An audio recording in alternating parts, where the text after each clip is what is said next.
Yo, what up? We out here in Kenzo, and we have a dearest who's going to shed light on addiction. What's your name, dear? I'm Ashley. Nice to meet you, Ashley. It's to meet you. As with so many people, Ashley has a hospital ban on. Ashley, what's up with that? It's usually routine. Hospital, Kenzo, rehab.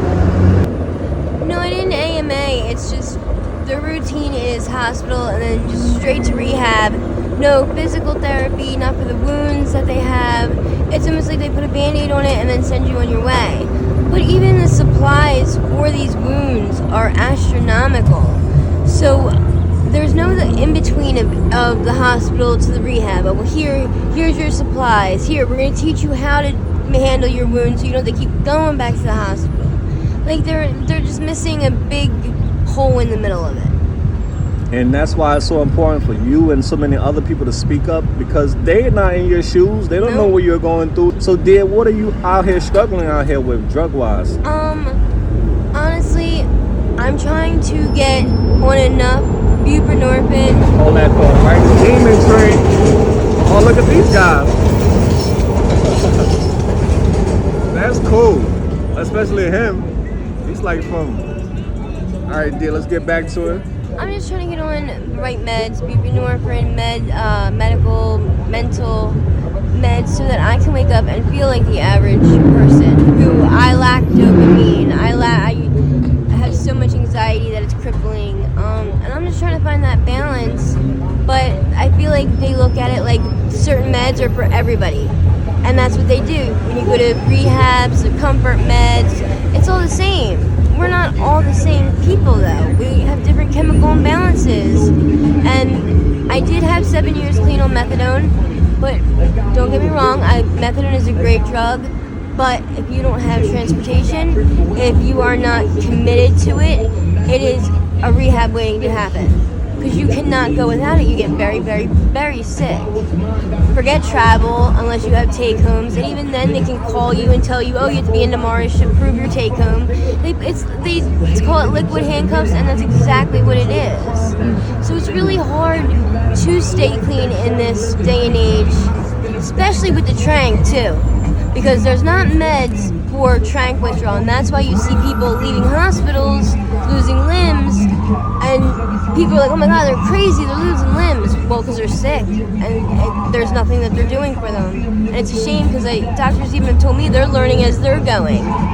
It's trial and error, and I don't know, I think more people just need to get involved. And do you smoke, shoot, or snort yours? All three. Okay, you have your legs. You got your nice Reeboks classics on.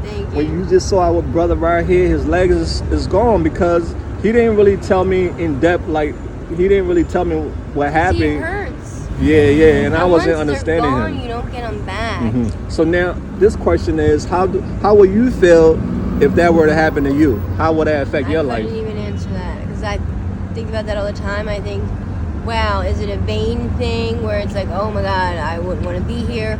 Or is it more of I've had my arms and legs my whole life and now it's getting taken away? How do you deal with that? Like when you lose your sight, your hearing, but you've had it your whole life. Like, I don't know, I guess you either have to find it in you or... Yeah, that's tough. I know I would be devastated if I would lose a key component on my body. I would be depressed. Yeah, it's hard. What's your living status now, dear? You have a place? I'm staying with a friend right now because I don't want to go a certain place for my own sanity. But I'm going to do it the right way this time. Try to get into like a recovery house and do it right.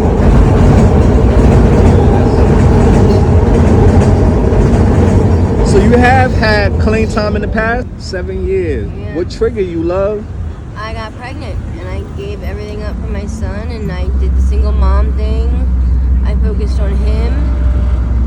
And I'm not going to say I wasn't happy, because I was, but I needed to pay more attention to me, because I think that ultimately triggered a downfall. But who's to say? I was still doing very good. What was your life like before all this happened to you? Happy. Everything was optimistic. What's your escape out of here now?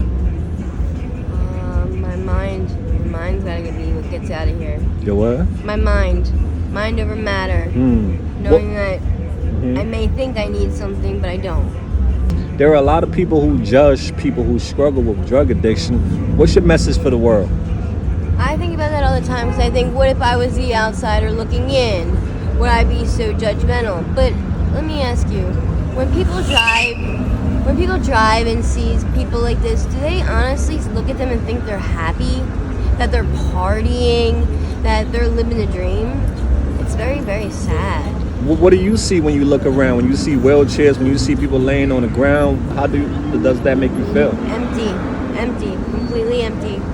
Because you're so gone from sad. I'm sure family gave up on you, so you get the buckets. And once one thing goes, you're just giving the tail, and it's a shame. Yeah, so a lot of people are. So, well, dear, I pray that you don't give in the towel. I hope you keep fighting to the end. Thank you. You know, you have your child love you, God love you, your friends and family love you. Just love yourself harder. I am. The streets don't love you. What No. you're putting in you don't love you at all. It's just an illusion. And I pray one day you snap and wake up out of it. All right, love? All right, well, thank you so much. We'll stay connected.